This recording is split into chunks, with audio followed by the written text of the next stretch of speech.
वज़ीर दिफा ख्वाजा आसिफ ने कहा है कि तालिबान से दोबारा बात हो सकती है क्योंकि पाकिस्तान अपने दोस्तों को इनकार नहीं कर सकता। ख्वाजा आसिफ ने कहा कि तुर्किया की हुकूमत और तुर्क कौम हमारी मोहसिन है। तुर्किया और कतर के मशकूर हैं। तुर्क सदर रजब तैयब एर्दोगान की ज़ाती दिलचस्पी का मशकूर हूँ। उन्होंने कहा कि इन दोनों दोस्त मुल्कों को कोई इम्कान नज़र आया है तो वो राबता कर रहे हैं जिस पर दोबारा बात हो सकती है। अगर हमारे दोस्त काबुल से कोई चीज़ हासिल करने के बाद ऑफर कर रहे हैं तो हम भाइयों को इनकार नहीं कर सकते। वज़ीर दिफा ख्वाजा मोहम्मद आसिफ ने कहा कि उन्हें आज अपने उस बयान पर पछतावा है जो उन्होंने काबुल में तालिबान की कामयाबी पर दिया था।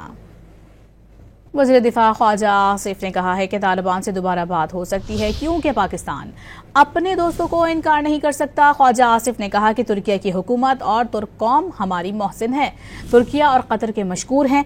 तुर्क सदर रजब तैयब एर्दोगान की ज़ाती दिलचस्पी का मशकूर हूँ। उन्होंने कहा कि इन दोनों दोस्त मुल्कों को कोई इम्कान नज़र आया है तो वो राबता कर रहे हैं जिस पर दोबारा बात हो सकती है।